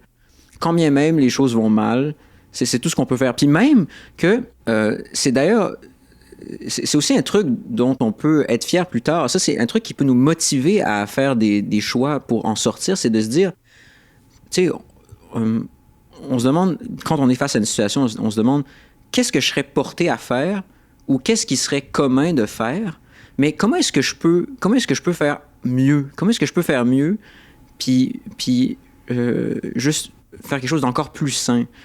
Puis ça, c'est probablement, je trouve, une des choses les plus belles dans l'esprit humain, c'est vraiment la capacité à remettre en question pour faire mieux. C'est vraiment ça, c'est au cœur de comme, on va dire, les vertus d'humanité. Puis, donc c'est ça. Donc, face aux circonstances, juste, c'est ça, remettre en question, juste regarder les choses de façon neutre, essayer, puis ensuite de se dire, qu'est-ce que je devrais faire pour faire ce qui est bien ou pour faire ce qui est sain ou pour faire ce qui est mieux ou ce qui est beau, etc. Juste, vrai, etc. Bref. Un parangon, ça, et là. Puis là, d'ailleurs, citation un peu triste, tout ça. Mais ce qui est drôle avec les citations aussi, c'est que quand, tu sais, bon, ça a été dit il y a longtemps, mais après, quand on y repasse à travers les années, quand c'est des trucs courts, ben, il y a toujours moyen de trouver d'autres interprétations. Puis ça devient intéressant. Puis là, justement, si on relit ça à d'autres choses, bon, la vie te dit final bâton, ben, les choses qui sont hors de notre contrôle, des fois aussi, c'est pas que c'est hors de notre contrôle, mais c'est juste qu'on est face à des dilemmes, puis il faut choisir. Des fois, final bâton, ça peut être aussi, la situation est telle, tu ne peux plus te défiler, choisis ta voie. T'sais. On peut pas toujours éviter les choses, ou alors on peut pas toujours tout planifier, puis là, on revient aux personnalités. Si on est habitué de toujours tout planifier, des fois ça marche, mais des fois il y a des circonstances qui font en sorte que on n'a plus le temps, puis il faut juste y aller. Il faut juste y aller, puis il faut improviser, puis il faut faire les choses, puis on fait de notre mieux, puis on verra ce qui se passe, puis on aura fait comme on a pu. Est-ce que tu essaies toujours de voir les choses du côté positif? Oui. Il faut, on a du contrôle sur ce qu'on choisit de faire, puis ce qu'on choisit de passer, donc essayons de faire du mieux possible. Ouais. Même si, ça faut accepter les choses, c'est sûr. Mais je pense que ça conclut notre segment de citations. On va passer au troisième segment de l'épisode. Alors, éventuellement, vous allez embarquer dans la routine. On va toujours avoir des segments qui vont revenir. Alors, premier segment, on a notre thème de la saison qui est les tests de personnalité. Ensuite, on a une citation pour l'épisode. Et prochain segment, on s'en va pour une hot take. Et on va alterner. Alors, cet épisode, ça va être une hot take de mon cru. Et à chaque épisode, on va alterner comme il disait. Donc, l'épisode prochain sera une hot take de mon cru à moi. Et en alternance jusqu'à la fin de la saison. Incroyable. Hot take de notre choix, n'importe quel sujet. Soyez prêts. Alors, ma hot take pour aujourd'hui, attention, c'est le fun, les mathématiques. Je suis absolument contre. T'as-tu besoin d'aller vomir? Je pense que oui. C'est-tu une hot take, ça? C'est pas une hot take. C'est juste, une hot take. Les mathématiques, c'est pas le fun. Il y a beaucoup de monde qui aime pas les mathématiques, mais ça c'est quelque chose que moi et Eol, on rigole parce qu'on aime beaucoup les mathématiques. Et c'est pas ton cas, Bacchus. Hein? Non, vraiment pas. Je comprends pas comment tu peux dire j'aime les maths. Je comprends pas comment tu peux être passionné par les maths. Je comprends pas comment tu peux être passionné par la résolution de problèmes. Mais je pense que c'est ça, les mathématiques, c'est quelque chose d'assez particulier. Puis je pense que ça vient en partie avec la façon dont c'est enseigné les mathématiques. Je pense pas. Alors, laisse-moi amener mon point. Parce que il y a pas de définition communément acceptée de c'est quoi les mathématiques, mais je pense qu'une bonne façon de résumer ça, ce serait les mathématiques, c'est on invente des règles, juste des règles logiques, n'importe quelle règle. Puis ensuite, on regarde c'est quoi qui arrive. Puis Mais ça n'a aucun sens. Est-ce que tu te rends compte à quel point les choses ont aucun sens? Genre le nombre pi, d'où ça sort? Pourquoi ça marche? Aucun sens! Mais c'est sorti of thin air. Genre, vous l'avez sorti de nulle part. Et ça fonctionne! Comment ça fonctionne? Je comprends pas. J'aime pas les maths. J'avoue, il y a un petit côté horreur cosmique là, de comme les choses hors de notre compréhension. Mais Platon. mais c'est ça en fait, c'est ça qui est fou. Puis j'avoue, c'est surprenant que c'est quelque chose qui existe à un certain niveau de dire ok, on fait juste inventer des règles, puis on regarde ce qui arrive, puis on est capable de découvrir des affaires qu'on n'avait pas prévues, puis des trucs qui restent puis qui sont applicables à vraiment plein d'endroits. Ça c'est fascinant. Mais c'est ça fait que le processus c'est vraiment juste t'inventes des règles, puis ensuite tu demandes c'est quoi qui arrive, puis t'essayes de étudier qu'est-ce qui se passe avec ces règles-là, puis juste avec ces règles-là. Faut pas que ce soit des trucs qui dépendent de facteurs extérieurs, parce que sinon on embarque dans des trucs où il faut mesurer des choses, puis là on arrive dans d'autres domaines de la science, ultimement, comme la physique, la chimie, la psychologie, whatever. Mais justement, il y a d'autres sciences qui me dérangent pas du tout. C'est un peu le même principe, c'est on invente une règle, on l'applique finalement parce qu'on a décidé que ça marchait. Dans d'autres sciences, psychologie, biologie, aucun problème avec ça. Mais les mathématiques, quand on parlait d'abstrait tout à l'heure, c'est d'une abstraction. Tu peux même pas tellement... Comme, admettons, la physique avancée, là, c'est de la théorie. Il y a jamais personne qui va rien pouvoir prouver. Et vous êtes sûr que vous avez raison. Ah! Comment ça marche? Je comprends pas. On n'est pas sûr qu'on a raison. Genre les trous noirs. Les trous noirs, il y a plein de théories là-dessus. Personne n'en a jamais vu. Personne n'est jamais allé dedans. Vous savez rien. On a déjà pris des photos de trous noirs, mais effectivement, je veux dire, que comme précisément comme on sait, mais c'est comment ça, vous pouvez faire une science à propos d'un truc qui n'existe Après ça, comment on sait la science qu'elle marche, ça, c'est vraiment une question vraiment plus vaste puis assez différente, là. Mais c'est pour ça que les maths, c'est de la merde. Ah oui? Ok, moi c'est pas du tout mais attends, ça à quoi je m'attendais. Rétablissons le contexte. Premièrement, les maths ont commencé quand même par inspiration en observant la réalité. C'est-à-dire que, par exemple, on est là, puis là, on veut se construire une maison. Puis là, on se demande, mais là... si je veux me faire un toit, puis que ma base, elle est rectangulaire, mais comment est-ce que je vais couper ma pierre là, pour me faire un toit ou quelque chose comme ça? Puis là, c'est comme, la géométrie. Puis là, tu te rends compte que c'est comme, mais là, les diagonales, là, je peux trouver leur longueur avec Pythagore. Je veux juste rectifier que les maths, c'est très utile. Les maths sont essentielles. c'est quand même pas. C'est quoi ta take C'est précisément? le fun, les mathématiques. C'est ça. Ta take, c'est que c'est fun, les mathématiques. Oui, puis ça, c'est mais pas le fun. J'y viens.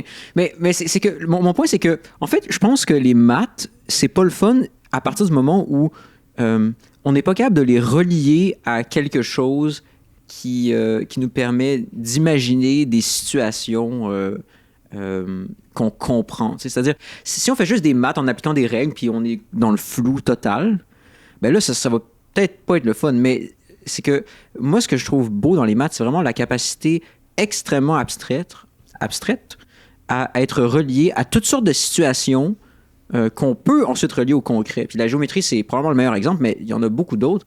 Avec les théories économiques, par exemple, les mouvements de masse, des trucs comme ça. La physique, tout ça. Mais ça, encore une fois, c'est des trucs pour montrer que les mathématiques, c'est utile. Puis c'est super pertinent, je suis vraiment d'accord. Puis il y a du monde qui peut trouver du plaisir là-dedans, puis de la motivation. Mais moi, ce que je l'ai amené, en fait, c'est un angle un peu différent. De dire que si on revient à la base, c'est quoi les mathématiques, ce qu'on fait en pratique dans les cours de mathématiques, c'est vraiment très restreint par rapport à l'entièreté. Puis je pense un bon indice de ça, c'est qu'il y a beaucoup de monde qui considère qui font des mathématiques plus avancées, qui considèrent que c'est plus un art qu'une science, les mathématiques. Et ça, il y a vraiment beaucoup de monde qui dirait, mais de quoi vous parlez? Vous êtes en train de divaguer. Les mathématiques, c'est le truc le plus loin que j'ai jamais vu d'un art. Mais je pense que ça a beaucoup à voir avec la façon dont on le présente. Parce que, ultimement, c'est quoi? Au départ, on invente des règles au début. Et le processus d'inventer des règles, c'est un processus qui est très créatif parce qu'on peut inventer n'importe quoi. Puis même dans les étapes après où on fait juste explorer puis on vérifie c'est quoi qui se passe, ça n'a pas besoin d'être des preuves. Les preuves, c'est quelque chose d'habitude qui vient plus tard dans le développement des mathématiques, quand on a déjà une bonne compréhension. Ce qu'on fait d'habitude au départ, c'est plus de juste explorer.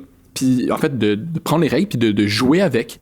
Un exemple que je pourrais sortir, c'est de mettons que je prends un cahier à colorier, puis je dis ok, mais je vais colorier les cases, les sections dans le cahier à colorier. Mais je pourrais juste inventer une règle puis dire j'utilise différents crayons de couleur qui sont dans ma boîte, puis les sections qui se touchent, il faut pas qu'ils soient de la même couleur pour avoir du contraste.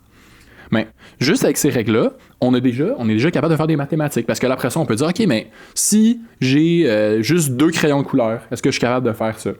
Ou si j'ai 8 crayons de couleur, qu'est-ce qui arrive quand j'essaie de faire ça? Tu as pensé combien de temps à ton analogie? Mais ça, tu vois, c'est ça. Puis là, on arrive de la théorie des graphes avec tout ça. Après ça, c'est drôle parce que je fais un petit exemple de même qui a l'air anodin, mais si on pousse plus loin l'analyse, après ça, on est capable de connecter à des trucs vraiment loin. Mais t'as pas besoin de te rendre là. Déjà, à partir du moment où tu fais juste prendre ton cahier, puis te dire, hey, si, mettons, je colorie avec juste la boîte de crayon que j'ai là, puis je veux pas que les cases qui sont collées se touchent, qu'est-ce qui arrive? Puis là, ça peut qu'on essaye, puis on fait, ah, ok, j'essaie quelque chose, puis là, ça marche pas. Puis là, c'est ça. Fait que c'est déjà de jouer avec ça. Puis ce qui arrive à l'école, c'est que, en fait, à la place de passer par ces processus-là, qui sont souvent plus là où on va vraiment développer des mathématiques, on passe directement à des problèmes, des questions qui ont déjà été inventées, des ensembles de règles qui ont déjà été inventées, puis on sait déjà c'est quoi la réponse, puis tout ce qu'on fait, en fait, c'est pratiquer des outils pour aller travailler ça. Puis OK, mais quand même, les mathématiques, une grosse partie, c'est ça. Et ça, c'est pas le fun. Ben, une grosse partie des mathématiques telles qui sont présentées à l'école, c'est ça. Mais je sais pas si je dirais que c'est une grosse partie des mathématiques, comme le concept des mathématiques. Je pense que c'est une toute petite partie, mais qui prend toute la place, en fait. Puis il y a une raison pour laquelle ça prend toute la place, parce que comme Éole disait tout à l'heure, c'est ça, cette partie-là qui a une utilité dans la société pour construire des maisons, pour faire de la science, pour faire gérer de l'argent. Mais ultimement, cette partie-là qui est utile, qui font travailler à l'école, c'est vraiment une toute petite partie de... c'est pas une Je comprends, mais tout le reste que tu m'as parlé, ça me motive quand même pas. Puis juste pour amener un autre argument de mon côté, c'est que... on va parler des types d'intelligence, OK? Juste, on va régler ça simple. Il y a 7-8 types d'intelligence. Puis, je sais pas. Puis, les types d'intelligence, j'aurais dû me sortir un tableau pour pouvoir en parler en même temps, mais selon les types d'intelligence, tu as des aptitudes et des défauts, mais des faiblesses. Des faiblesses, voilà. Dans certains domaines. Par exemple, moi, mon type d'intelligence, absolument pas logico-mathématique. Zéro pin bar. C'est pas un truc qui me vient naturellement. J'ai des bonnes intelligences dans d'autres choses. Mais le problème avec les mathématiques, c'est que si t'as pas l'intelligence... si t'as pas l'aptitude de l'intelligence logico-mathématique, tu pars perdant. Genre, déjà, les mathématiques, ça va être difficile pour toi. C'est dur d'avoir du fun quand tu trouves ça difficile. Mais en même temps, si je parle de l'exemple que j'ai sorti tout à l'heure, de dire tu prends un cahier, puis Ça m'intéresse quand même pas. ça t'intéresse quand même pas? Je pense que les types d'intelligence, ça a aussi rapport, évidemment, avec les choses qui t'intéressent dans la vie. Fait que c'est sûr que ça m'intéressera jamais. Je pense que ça va jamais m'intéresser les maths. J'ai jamais été bonne. Je pense que ton point prouve que il y a des gens qui peuvent vraiment aimer ça. Puis je le sais qu'il y a des gens qui peuvent vraiment aimer ça, comme Éole, que c'est un bon ami à moi. Oui. Je sais qu'il adore les maths. Je sais que toi, t'adores les maths, Morphée. Et je sais que j'ai plein d'amis qui aiment les maths. Mais on a même un de nos amis qui va être un invité plus tard qui étudie à l'université en maths. Oui. Ce que je comprends absolument pas. Qui voudrait se faire souffrir comme ça? Et on y est souvent quand on parle de choses comme ça, mais je sais pas si t'aurais quelque chose à rajouter. Ben, moi j'avoue, j'aime bien l'exemple des crayons de couleur parce que quand on pense à cet exemple, on se dit, oh, mais on s'imagine être un enfant, par exemple, puis prendre des crayons de couleur, puis faire comme, oh, mais je vais colorier ça, tout ça, tu sais. Puis tu sais, si je faisais ça, qu'est-ce qui se passerait? Si je faisais ça, qu'est-ce qui se passerait?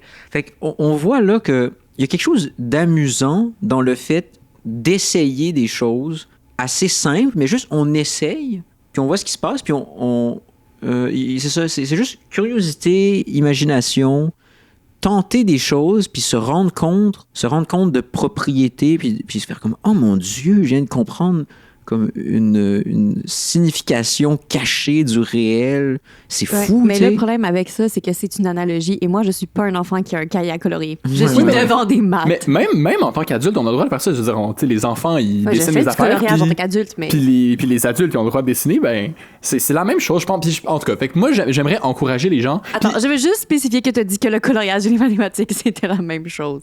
Non, mais dans un certain sens, oui, parce que c'est une forme de jeu libre.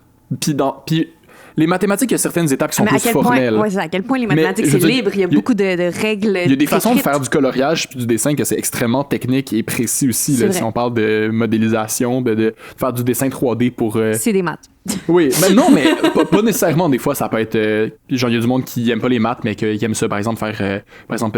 dessiner en 3D une structure Ouais, c'est pour vrai. imprimer ou pour fabriquer des trucs en usine. Mais c'est ça, mais ça n'a pas rapport avec le dessin.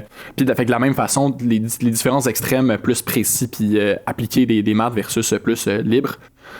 Puis comme tu disais, je suis 100% d'accord, Bacchus, que c'est pas tout le monde qui va aimer ça. Il y a rien que tout le monde va aimer, ultimement. Mais je pense que c'est une activité qui est le fun, puis qu'il y aurait davantage de gens qui pourraient essayer, puis peut-être avoir du fun à juste dire, mais donc j'invente une règle pour le fun, puis j'essaie des affaires. Qu'est-ce qui se passe? OK, tu vois, je peux même pas faire ça. Je peux pas essayer d'imaginer une règle que je pourrais créer. Oui, mais c'est dur à faire parce que quand on l'a jamais fait, tu sais, on dit, OK, mais par quel muscle je force, qu'est-ce que je fais, qu'est-ce que j'ai le droit de faire, qu'est-ce que j'ai pas. Mais, fait que effectivement, ça a l'air flou, mais. Et je pense encore que ça a rapport avec les types mais d'intelligence. moi, ce que je dirais aux gens, c'est essayez. Puis peut-être que vous allez pas avoir d'idées, puis peut-être que vous allez avoir des idées, mais en tout cas, fait que je sème ça. Ouais, c'est ça, mais disons une approche plus créative aux mathématiques. Oui, Une c'est approche ça. plus créative pour ne pas juste faire des mathématiques comme des machines, puis juste appliquer, puis faire comme, mon Dieu, mais pourquoi est-ce que j'applique? Ça me tente pas. Est-ce que vous pensez que dans les écoles, ils devraient prioriser un apprentissage plus libre des mathématiques ou c'est essentiel d'apprendre exactement les bases qu'ils nous montrent? Je pense que c'est déjà en gros, c'est déjà un petit peu présent, c'est peut-être au primaire, au tout début. Mais je pense effectivement ça pourrait prendre plus de place, ça serait intéressant, je pense. Puis ne serait-ce que pour aller chercher l'intérêt des gens, parce qu'après ça, si tu vas tout de suite rebuter les gens avec des trucs qui les intéressent pas, après ça, ben t'as des portes qui se ferment, t'as des gens qui décident. Même moi, je me définis comme quelqu'un qui veut rien savoir de ça. Comme moi. Mais après ça veut pas dire que ces personnes-là ont nécessairement tort. Peut-être qu'ils essaieraient puis ils aimeraient pas ça. Mais c'est des belles opportunités si les gens ont la chance d'essayer. Mais moi, je dirais, les mathématiques, c'est ça. C'est une expérience comme une autre. Puis c'est une expérience dans laquelle il y a de la beauté à aller chercher, il y a du plaisir à aller chercher, etc. Mais, tu sais, c'est sûr, il n'y a pas juste les mathématiques dans la vie, là, tu sais. Puis, bon, si on reprend l'exemple du cahier à dessiner, ben oui, on peut avoir du fun à juste se dire, ah, si j'invente des règles, puis j'essaie de colorier, qu'est-ce qui va se passer? Ça, c'est une expérience, il y a de la beauté, puis il y a du plaisir à aller chercher. Mais on peut aussi avoir du plaisir à juste dessiner quelque chose, puis à regarder les détails, puis imaginer des histoires, puis Ou alors, on peut avoir du plaisir à prendre son crayon puis le pitcher sur un mur pour je sais pas, là, faire des batailles de crayons, n'importe quoi. Là.